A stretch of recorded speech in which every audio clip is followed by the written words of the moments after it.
हुई है, ये भूल हुई है। तो विक्टोरिया लिख रही है पत्र में कि ना तो भारत के मुसलमान गाय का मांस खा रहे हैं, ना हिंदू खा सकते हैं, गाय कट रही है तो अंग्रेजों के लिए कट रही है। अब गोरक्षा आंदोलन जो चल पड़ा है पूरे भारत में, हमको गाय मिलना बंद हो गई है, हमारे कत्ल खाने बंद हो रहे हैं, तो इसका अब एक ही उपाय है। लैंसडाउन को वो कह रही है चिट्ठी में, इसका एक ही उपाय है। क्या उपाय है? लैंसडाउन को वो कह रही है तुम ऐसा करो कि भारत के जो कत्ल खाने अंग्रेजों के लिए चल रहे हैं और मांस अंग्रेजों के लिए पैदा हो रहा है, इन कत्ल खानों में गाय का कत्ल करने के लिए मुसलमानों की भर्ती करो। इस पे ध्यान दीजिएगा वाक्य पे, वो कहती है मुसलमानों की भर्ती करो। इसका माने गाय काटने का काम मुसलमान नहीं, उन कत्ल खानों में अंग्रेज ही करते रहे होंगे, तो अंग्रेजों को हटाकर मुसलमानों की भर्ती करो और हिंदुओं को यह बताओ भारत में कि तुम्हारी गाय मुसलमान काट रहे हैं। तो ये हिंदू और मुसलमान जो मिलकर गोरक्षा के आंदोलन में लड़ रहे हैं, ये आपस में लड़ने लगेंगे और हमारा रास्ता खुल जाएगा और हमारी नीति डिवाइड एंड रूल, बांटो और राज करो, फूट डालो और राज करो, सफल हो जाएगी और हमारी सेना में भी बगावत नहीं होगी और हमारे सेना के लोगों को मांस भी मिलता रहेगा, कत्ल खाने भी चलते रहेंगे। ये पत्र लिखा उसने लैंसडाउन को।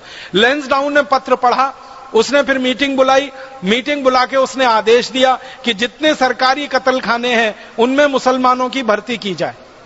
तो मुसलमानों में से कोई तैयारी नहीं हुआ भर्ती के लिए, कोई आया ही नहीं। तो उन्होंने कहा कि ढूंढो कोई तो मुसलमानों में जाति समूह होगा जिसको हम इस काम में लगा सकें। तो कुरैशी जाति समूह के मुसलमानों को प्रताड़ित करके, अत्याचार करके, मार पीट के अंग्रेजों ने गाय के कत्ल के काम में लगाया और उनको इतना प्रताड़ित करते थे कि गाय काटो गाय काटो। फिर होता क्या था कि ये गाय काटते थे कुरैशी समाज के लोग अंग्रेजों के दबाव में आकर, फिर अंग्रेज इसको पूरे देश में प्रचारित करते थे हिंदुओं के बीच में कि देखो तुम्हारी गाय तो मुसलमान काट रहे हैं। तो 1870 से 1894 तक जो आंदोलन चला गोरक्षा का, जिसमें हिंदू मुसलमान दोनों साथ मिलकर गाय को बचाने के लिए लड़ रहे थे। आपको सुनकर ताज्जुब होगा, जींद की जो गोरक्षा समिति 1870 में बनी उसमें 11 हिंदू थे और 7 मुसलमान थे, 18 लोगों की समिति थी। हर जगह गोरक्षा की समिति में हिंदू मुसलमान साथ में मिलकर काम कर रहे थे। विक्टोरिया ने लैंसडाउन को आदेश देकर मुसलमानों से जबरदस्ती गाय कटवाकर कुरैशी समाज के लोगों को दबाव डालकर एक घृणित काम शुरू किया और सारे देश में यह लहर फैल गई। हिंदू और मुसलमान जो मिलकर गाय को बचा रहे थे, विक्टोरिया की इस पत्र के बाद की जो नीति बनी उसमें हिंदू और मुसलमान आपस में लड़ने लगे। मुसलमानों के बीच में प्रचार किया गया कि कुरैशी को बहिष्कार करो क्योंकि ये गाय काट रहे हैं। हिंदुओं में प्रचार किया कि कुरैशियों को मारो पीटो क्योंकि तुम्हारी गाय काट रहे हैं, और अंग्रेज पूरे सुरक्षित हो गए।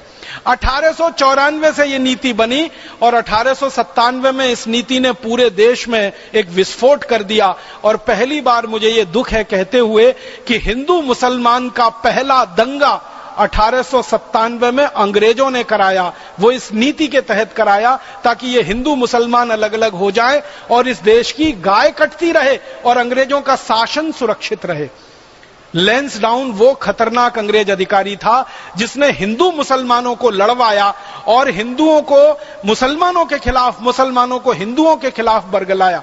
ये लैंसडाउन ने कुछ टीम बना रखी थी। आपको सुन के लगेगा कि कितना घृणित आदमी था वो। उसकी टीम के लोग जाते थे और किसी मस्जिद के सामने रात को 2:30-3 बजे सुअर काट के डाल के चले जाते थे, लैंसडाउन की टीम के लोग।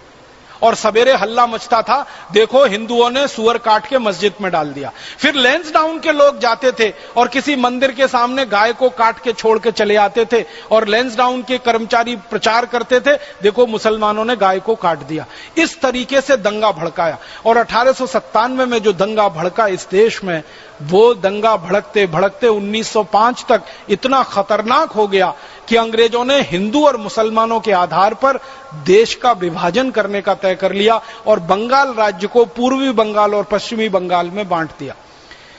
जिस अंग्रेज अधिकारी लैंसडाउन ने यह विष का बीज बोया हिंदू और मुसलमानों में, उस लैंसडाउन के नाम से इस उत्तराखंड में एक पूरा शहर बसा हुआ है, एक नगर बसा हुआ है, उसका नाम लैंसडाउन है। आत्मा को दुख होता है, कष्ट होता है, क्रोध आता है कि लैंसडाउन ने हिंदू मुसलमानों को लड़ाया, गाय का मांस अंग्रेजों को खाने को मिलता रहे, इसके लिए गाय का कत्ल करने के लिए कत्ल खाने चालू करवा के रखे, उस लैंसडाउन का नाम हम क्यों लें और उसके नाम पर कोई शहर का नाम क्यों बने? मैं अपील करना चाहता हूं लैंसडाउन की नगर पालिका से, लैंसडाउन की नगर परिषद से, मैं अपील करना चाहता हूं उत्तराखंड के सरकार के मुख्यमंत्री से, उत्तराखंड की सरकार से अपील करना चाहता हूं कि जितनी जल्दी हो ये लैंसडाउन नाम के कलंक को, इस पाप को उत्तराखंड से जितनी जल्दी मिटा दिया जाए उतना